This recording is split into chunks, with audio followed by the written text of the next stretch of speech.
The speed and direction of an object is what we refer to as the object's velocity. The object's velocity multiplied by its mass is the object's momentum. When two particles repel one another, they each develop a momentum in opposite directions. The sum of the momentum from the two objects cancel each other out, so the total momentum is still zero, just as when we started.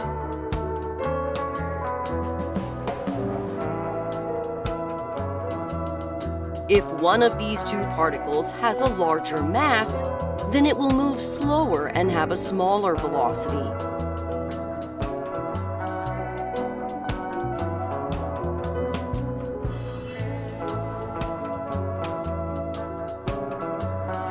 But because the momentum is the mass multiplied by the velocity, the two objects will still have momentums of the exact same strength in opposite directions and cancel each other out.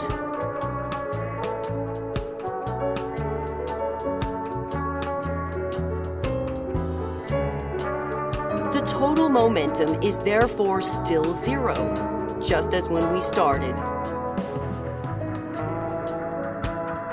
When one object collides with another, the momentum of one object can be transferred to another.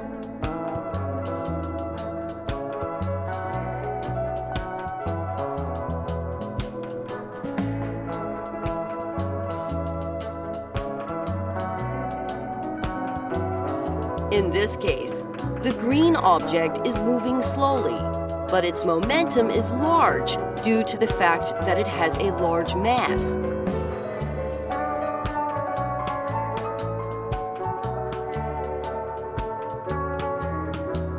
The total momentum is therefore the same as when we started.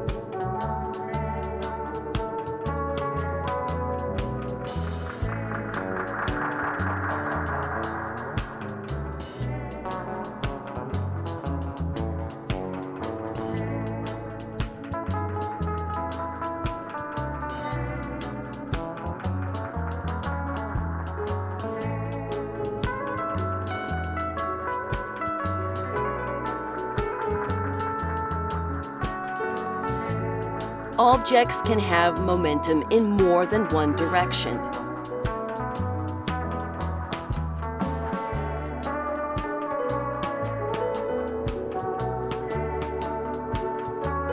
The total momentum in the x direction is the same both before and after the collision. And the total momentum in the y direction is zero both before and after the collision.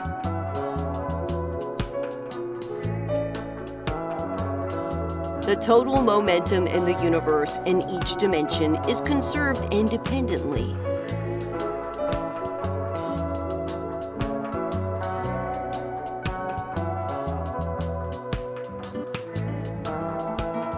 Now suppose that we have an object that has a momentum as shown, and we pick any point in the universe.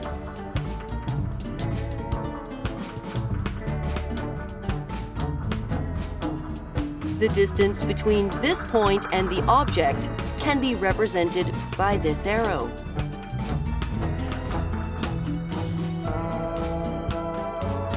This arrow and the arrow for momentum form a parallelogram.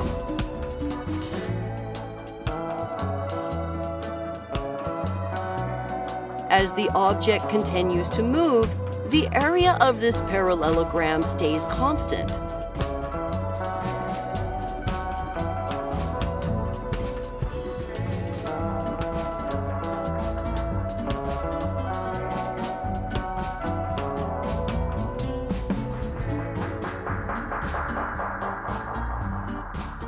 The area of this parallelogram is what we refer to as the strength of the angular momentum around this point.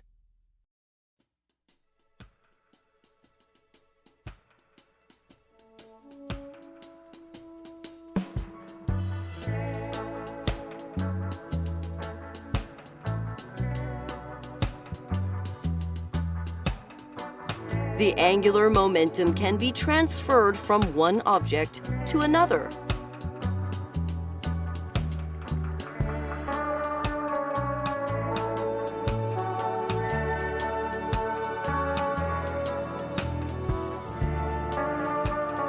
The angular momentum can be represented by an arrow with a direction that is 90 degrees to both of the arrows that created the parallelogram.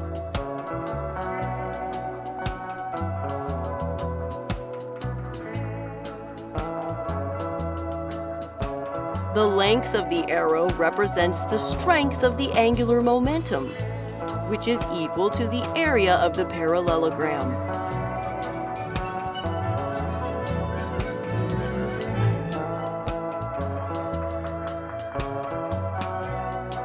Objects that are rotating around a point in opposite directions have their arrows for angular momentum pointed in opposite directions.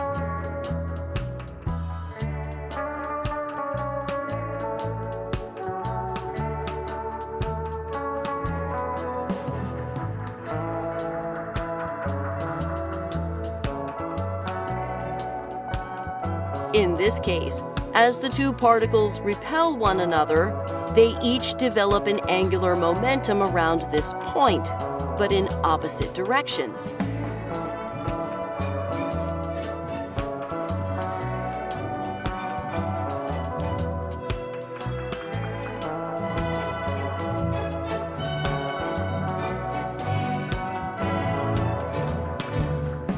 These two angular momentums cancel each other out, and the total angular momentum is therefore zero, just as when we started.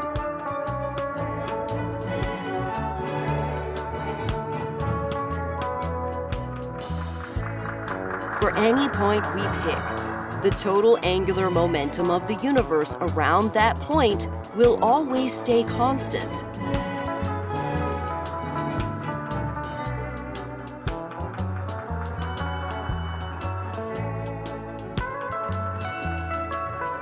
Suppose the point we pick is the center of this rotation.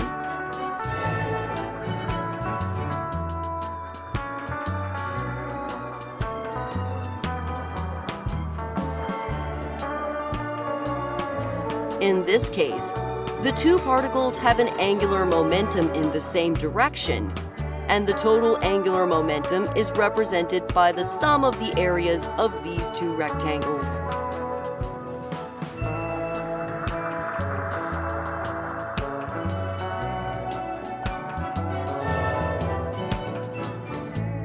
The angular momentum stays constant.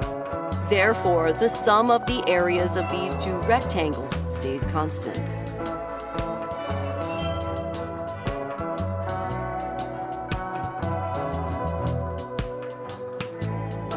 If these two particles repel one another, the width of the rectangles will increase.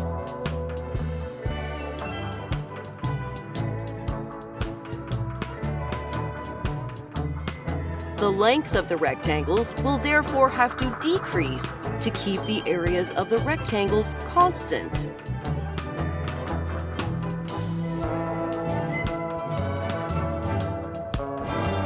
This means that the velocity of the particles will have to decrease, and rotation will have to slow down, so as to keep the total angular momentum constant.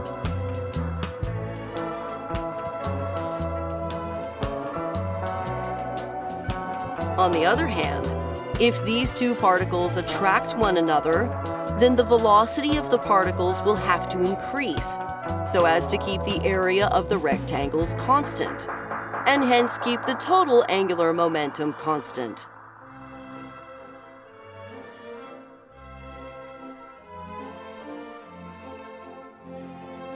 The linear momentum is also conserved.